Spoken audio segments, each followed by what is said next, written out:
Donovan here for another segment of Correct Me If I'm Wrong. Welcome to our wonderful Ottawa Life offices right here in the heart of downtown Ottawa.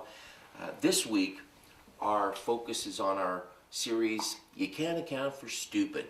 And you know, that's one of the things in government. A lot of times you see stupid policies and you go, really, are they doing that? Are they really doing that? So here's the latest one. It's a gem, and I mean a gem, from the Ministry of Health and our misguided Minister of Health in Ontario, Eric Hoskins, who doesn't seem to miss an opportunity when it comes to stupid health policy. So here's the first thing he did. He announced last week in Ottawa that we are going to have a supervised injection site at the Sandy Hill Community Centre under the Oasis Program. So basically what this means is that the people in Ottawa, and there's a lot of them down in the Byward Market, who have drug addiction issues. If you walk into the Byward Market in the heart of the capital, steps from Parliament Hill, it's like the set of The Walking Dead. We have a number of homeless shelters down there, and we have people with serious meth, heroin, crack, cocaine, and other drug addiction issues walking around like zombies, committing petty crimes. It's been a big problem for the last decade.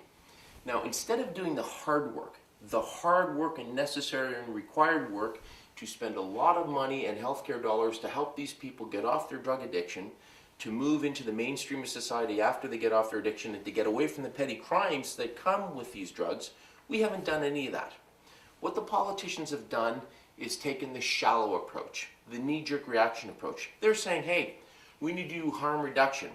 We're going to sustain these people on their addictions by putting them in a supervised injection site where at least they can go in the enclave of a nice warm office and have some public official help shoot poison into their arm.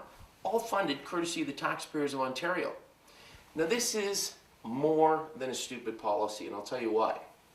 The healthcare envelope in Ontario is limited, as it is in most provinces. Everybody's seen the current battle between the provincial and federal governments on healthcare dollars, and the provinces, including Ontario, whining on and waxing on about how they don't have enough healthcare dollars.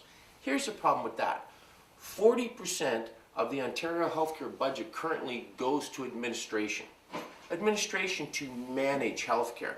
That's why we're paying CEOs of hospitals, who are basically administrators, $1 million salaries all the time, plus pension, plus benefit, plus vacation. It's why we pay for parking for hospitals. So this is healthcare policy that's just gone way off the rails. We turn around then and fund a safe injection site, but we don't make choices to fund retinal surgery centers. We make choices then not to fund the operation of a guy like Aidan Wellsman, a 16-year-old kid in Ontario, who this past fall needed a $10,000 surgery to save his eyesight, to save this kid from going blind. This surgery, by the way, is done in other provinces. But oh, not in Ontario. Eric Hoskins said, oh, we're still studying this, right?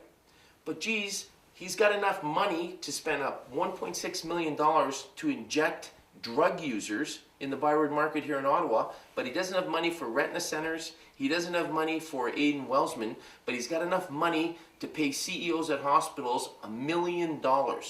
So the point is, we're making the wrong healthcare choices in Ontario. We've got this Frankensteinish kind of ideology that is perverting our healthcare system, our dollars, and frankly, it's really upsetting. I want to end on a final note. There are people in this province, tens of thousands of people in Ontario with type 1 diabetes. Type 1 diabetes means to live. To live. You need to inject yourself 4 or 6 times a day with insulin. And before you inject yourself with insulin, you have to use test strips to test your blood level. There are tens of thousands of people in Ontario, tax-paying citizens, who have to do this every day. It's a serious affliction. But for years, the Ontario government has refused to fund the syringes and the test strips, and in some cases, the insulin for these people with diabetes. So you're a person with diabetes, wanting to live a healthy life, trying to get by every day with the stresses of diabetes, and you have to watch as our minister decides, well, I don't have the money to fund that, but I've got the money to fund the injection of poison into people's arm under this Frankenstein notion of harm reduction. I'll tell you, the only person that you're harming, it's the taxpayers of Ontario, the people of Ontario, and the perverse policies that the government is pursuing has got to end. All that to say, there'll be more, and correct me if I'm wrong, in our next segment, and thank you for joining us today.